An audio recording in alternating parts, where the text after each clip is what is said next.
Bueno, pues ya estamos de vuelta y bueno, pues estábamos hablando de cómo afecta el tabaquismo al apartado de salud pública y bueno, pues la verdad es que con muchos datos sorprendentes.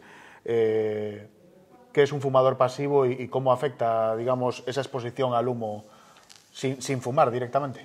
Bueno, pues a ver, se da la particularidad de que el humo del tabaco es completamente distinto al que se inhala, ¿de acuerdo?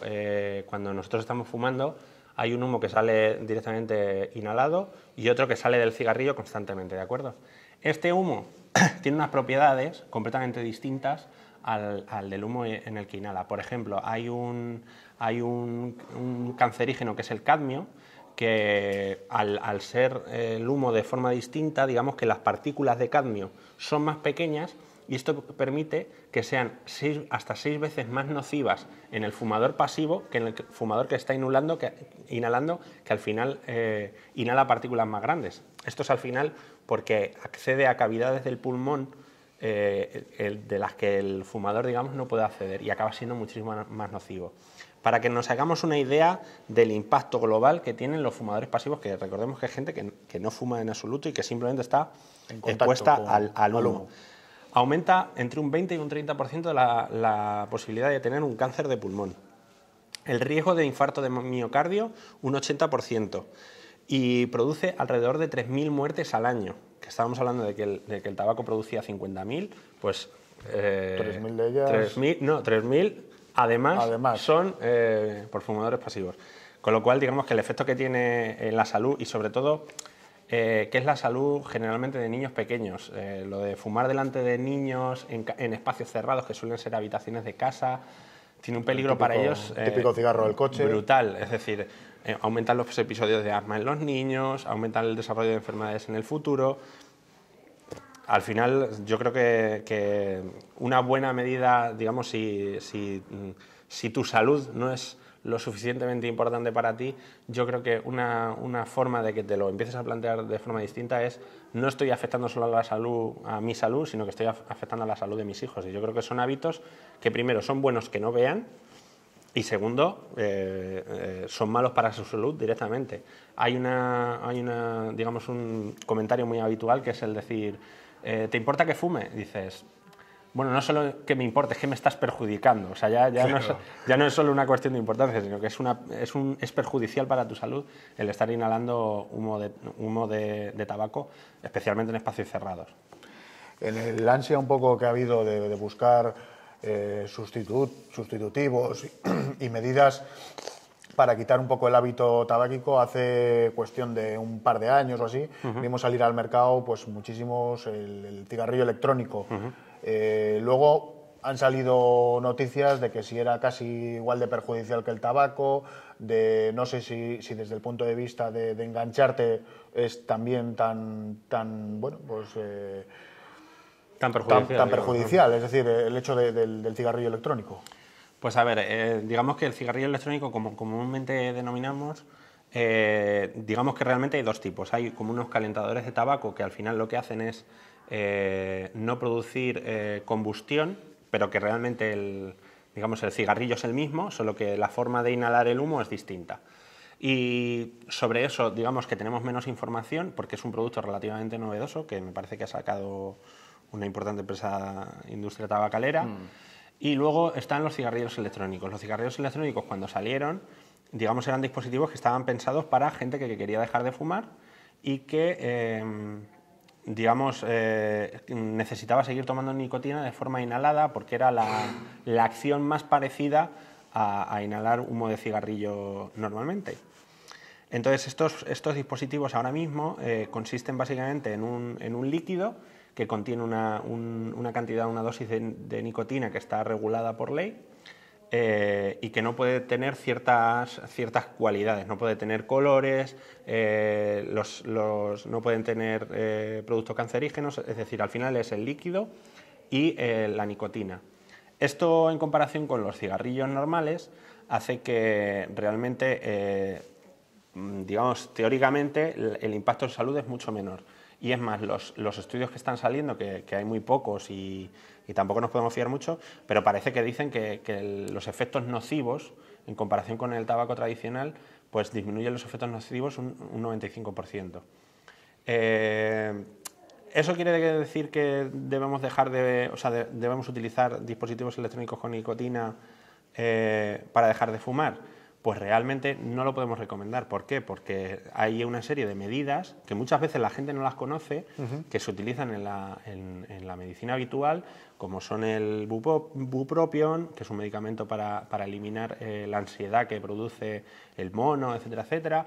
Están las terapias sustitutivas de nicotina, que utilizan chicles y utilizan parches en lugar de la inhalación, que al final no sabemos si esa inhalación, aunque sea de líquido con nicotina, puede tener efectos a largo plazo, porque no hemos tenido tiempo para poder estudiarlo. Entonces ya hay una serie de medidas, medicamentos o terapias que están probadas, que están probadas con una serie de criterios de coste-eficiencia y que ya ofrecemos en los servicios de salud, con lo cual me parece que, si la gente realmente quiere dejar de fumar, tiene que hacerlo a través de los medios habituales. ¿Por qué? Porque los cigarrillos electrónicos no han demostrado su eficiencia como un medicamento más. Ellos pueden decir lo que sea, pero no han conseguido demostrarlo. Es más, desde la propia administración se les ha dejado la puerta abierta a que lo hagan. Se les ha puesto una serie de restricciones en relación a los colores, cómo tiene que ser el formato, no te dejan, por ejemplo, cierta dosis de nicotina, más allá de cierta dosis no te dejan comercializarlo. Es más, ha salido hace poco una alerta precisamente por un envase que tenía 5 veces más de lo permitido y enseguida se ha puesto en atención de toda la Comunidad Europea. Con lo cual, digamos que es una medida que ya está regulada y que se le está dejando la puerta abierta a que se convierta en una terapia, en un medicamento para dejar de fumar. Y la verdad es que es curioso, porque años atrás vimos cómo proliferaban este tipo de negocios, se montaban en todas las calles, prácticamente había una tienda de venta de cigarrillos electrónicos, y de la noche a la mañana todas esas empresas han ido cerrando. Y bueno, pues se ve de vez en cuando, en casos puntuales, a alguien fumando con cigarrillo electrónico, pero no como una medida habitual, como empezaba a verse al salir el producto al mercado. Es que es más, a pesar de que no han conseguido demostrar su eficacia, aún así ha habido ciertos estudios que se han hecho por parte de organismos independientes diciendo, bueno, vamos a explorar esta posibilidad, a ver, las primeras investigaciones que nos aportan sobre esto. Y la realidad es que, que aumenta la posibilidad de que gente joven empiece a iniciarse en el hábito tabáquico precisamente con los cigarrillos electrónicos, diciendo, bueno, esto es más suave, no es tan nocivo, puedo empezar con esto. Pero claro, el problema es que empiezan generalmente con nicotina, con lo cual ya la adición a la nicotina ya empieza a estar presente. Es decir, por un lado los jóvenes apartados, y solo ha habido un caso muy particular que parece ser que entre la población de entre 25 y 35 años, me parece, y que no quería dejar de fumar, parece que hubo mejores resultados frente a la terapia que está instaurada ahora mismo en gente que no quería dejar de fumar, sino que dijeron, bueno, pues empieza a probar esta nueva forma de fumar, empieza a fumar con esto, ve bajando la dosis y a ver qué tal te va.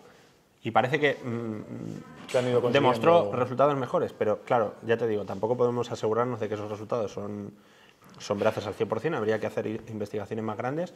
Y segundo, creo que estas investigaciones no tienen que salir nunca desde la administración, siempre tienen que salir de los organismos, independientes, o sea, organismos que se dedican a esto, porque al final nosotros lo que no vamos a hacer es sufragar una terapia o un medicamento sin efectos demostrados, está claro. Eso es, o sea, yo creo que la administración se tiene que dedicar a la parte que le toca, que es a comprobar que esos resultados son ciertos y a valorar su inclusión dentro del sistema sanitario en caso de que sea coste eficiente, que eso es otro problema que claro que es un dispositivo, no es lo mismo que un paquete de chicles con nicotina. Una duda que me surge es de los dispositivos electrónicos, vemos salir un humo, vapor, no sé cómo llamarle. ¿Se puede considerar el efecto de fumador pasivo en dispositivos electrónicos? Pues la realidad es que los primeros estudios y los estudios preliminares nos dicen que no, que el humo que producen estos dispositivos electrónicos no es nocivo. pero no tenemos nos pasa exactamente igual con lo mismo, no tenemos los suficientes datos como para recomendarlos, y al final lo que tenemos que hacer es decir, ante esta falta de datos, nosotros lo que podemos hacer es proteger a nuestra población y decirles que de momento no, de momento al final se van a tratar como productos similares al tabaco, y la legislación que se le va a aplicar es la misma, es decir, ahora mismo no se puede fumar en bares, no se puede fumar en aviones ni en hospitales. No conocemos los efectos, pero si la propia empresa que nos vende ese producto tampoco los conoce, pues igual nos tendríamos que pensar el utilizarlo de esa forma tan... Como especialista en salud pública, ¿cuál sería el consejo que darías a una persona que, bueno, pues que quiere dejar de fumar?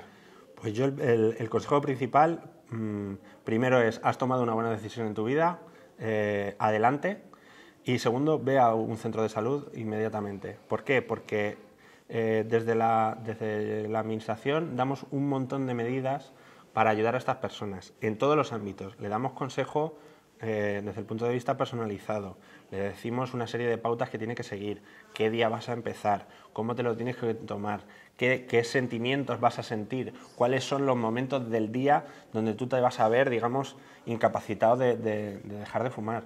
Y luego además le vamos a ofrecer medidas para eliminar, digamos, la ansiedad que genera el mono, el craving del tabaco, y lo vamos a intentar paliar con ellos. Esto siempre al final es una negociación del paciente, es una atención personalizada, y es digamos que es un proceso que puede llevar hasta 9 semanas, con lo cual necesitan estar acompañados. Dejar de fumar solo es posible, pero digamos, las posibilidades de éxito son mucho menores que si realmente tú tienes un control, un apoyo de los profesionales, y realmente en cualquier comunidad autónoma los servicios sanitarios tienen campañas que yo he podido comprobar que la verdad es que están muy bien pensadas y que acompañan de principio a fin a los usuarios que quieren dejar de fumar. En estas campañas tenéis un porcentaje de éxito de la gente que dejan de fumar definitivamente, o los que luego, bueno, pues vuelven a una recaída o... A ver, realmente el número de recaídas es relativamente alto, porque tenemos que tener en cuenta que pues eso, es un proceso en el que tienes que superar muchísimas barreras. No solo la barrera física que produce la adicción en sí, es que nosotros tenemos una sociedad que gira en torno al tabaco. Es decir, hay ciertas situaciones que nosotros tenemos asociadas directamente, socialmente, a fumar. Yo, por ejemplo, se me ocurre el cigarrito del trabajo, ¿de acuerdo? Al final es un momento de descanso, 5 minutos, en el que tú sales, charlas con la gente, etcétera, etcétera. Entonces, socialmente lo tenemos tan habituado que cuesta muchísimo, y al final la persona, digamos, que tiene una serie de inconvenientes a la hora de dejar de fumar. Primero que la adicción, ansiedad, luego además tiene un componente que eso es real y está estudiado, que aumenta el peso. Pero digamos que para que la gente se haga una idea de cuán importante es el aumento de peso, la media de aumento de peso con gente que deja de fumar es de 3 kilos.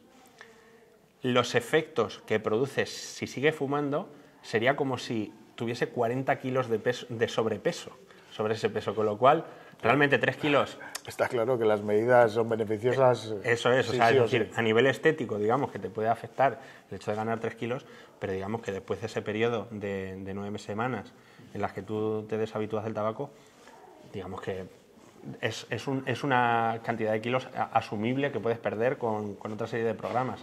Y sin embargo, ya, en comparación con seguir fumando, las consecuencias en tu salud es que no tienen nada que ver. ¿Es la edad un factor determinante para dejar de fumar? Pues sí, la verdad es que yo creo, digamos, recomendar a todo el mundo que cualquier edad que tenga, que deje de fumar.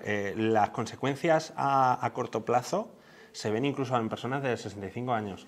Ahora, también es verdad que a medida que digamos, eres más joven, cuanto antes dejes de fumar, mejor.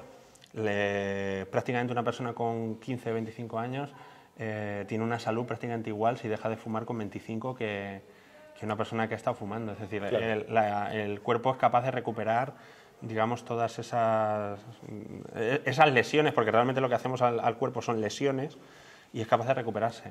A medida que vamos cumpliendo años, pues no somos capaces, digamos, de retener tanta salud y al final acabamos acumulando años de vida perdidos, digamos, pero incluso en una persona de 65 años que deja de fumar con 65 años, que es una edad en la que pues has fumado ya bastante, porque generalmente, ya te digo, empiezan súper pronto, pues aún así ganan entre 1 y 2 años de vida los hombres y 3 y 4 las mujeres. Que en una persona de 65 años es un, vamos, claro, es un efecto brutal. Un tema del que sí que quería hablar ahora, porque bueno, los medios nos bombardean prácticamente a diario con el concepto de pobreza energética, es que el concepto pobreza energética, además de todo lo que llevamos digamos, de todo lo que implica de comodidades, de pasar frío y tal, es decir, conlleva una serie de enfermedades asociadas a este concepto. Efectivamente.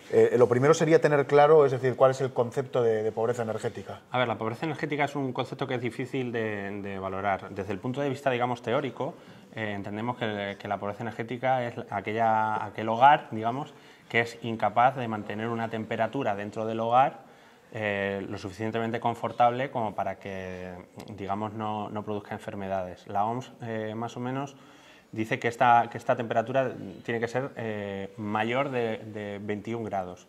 ¿Por qué? Porque a partir de, por ejemplo, de los 15 grados empieza a haber eventos cardiovasculares, eventos que pueden acabar derivando en un infarto o episodios de enfermedades respiratorias.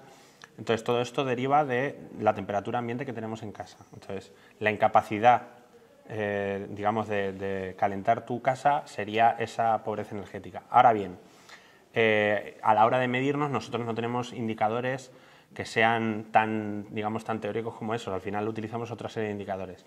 Por ejemplo, 2 indicadores que podemos utilizar aquí en España es preguntar sobre si hemos sufrido un retraso en un recibo de luz o de gas, y si hacer la pregunta de ¿eres capaz de mantener la temperatura en tu casa como te gustaría?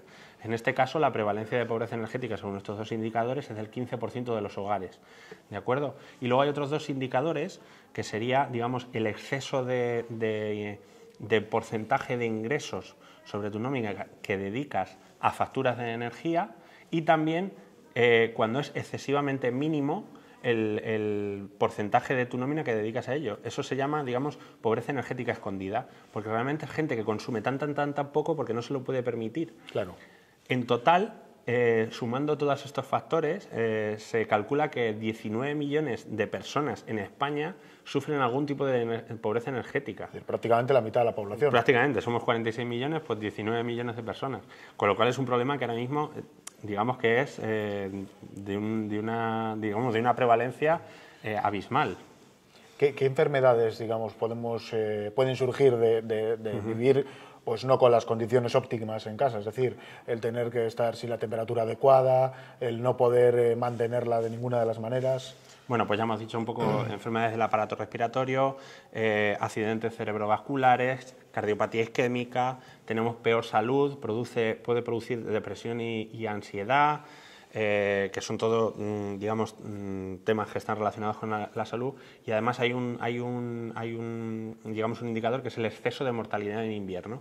Nosotros, digamos, en España asumiríamos que con el invierno que tenemos, que es relativamente suave, las muertes provocadas, digamos, con los cambios de tendencia digamos, de las,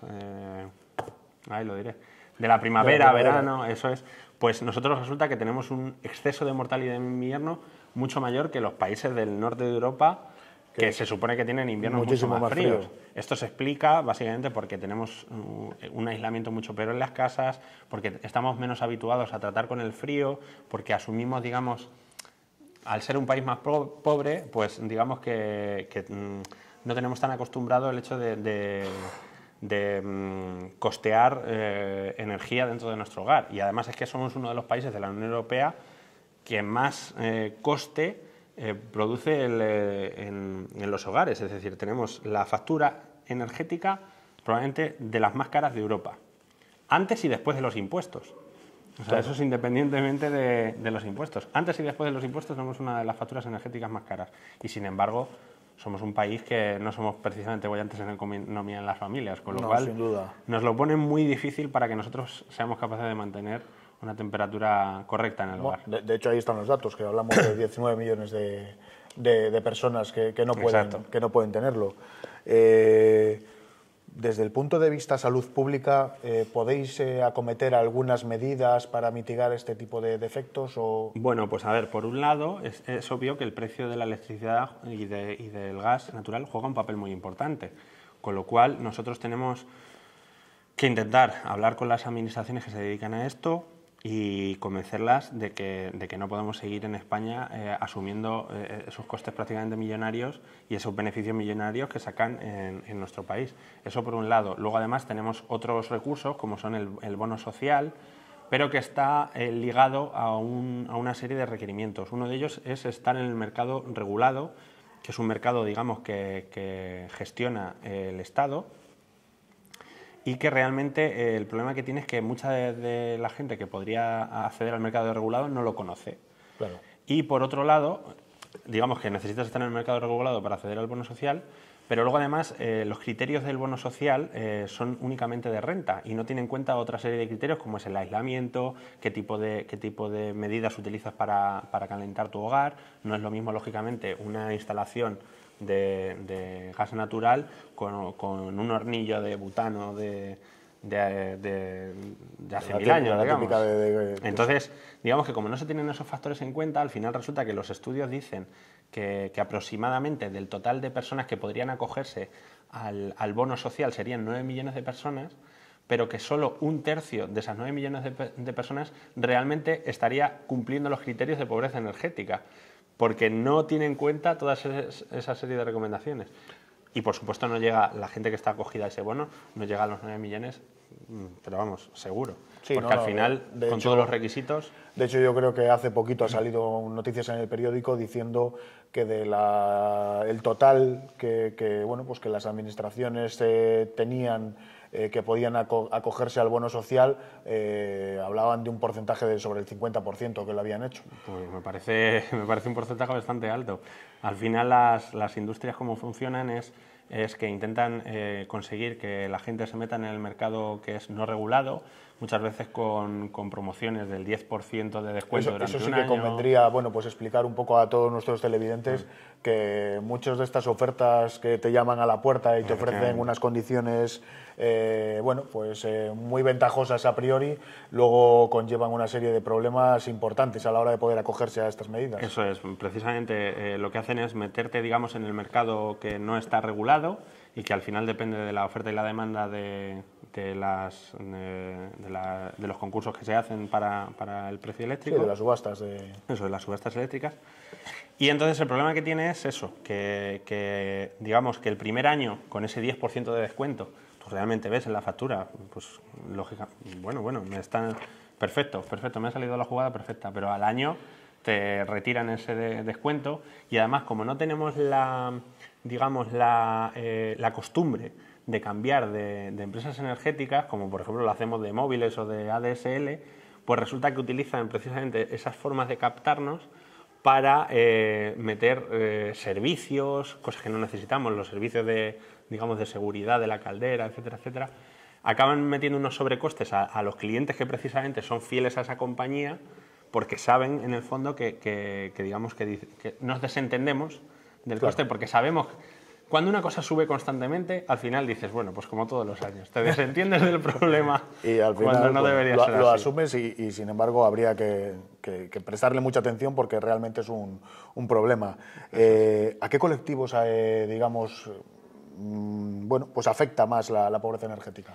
Pues precisamente digamos que el colectivo al que más afecta suelen ser gente mayor, que además suele estar, la gente mayor pues normalmente ya compró su casa en su momento.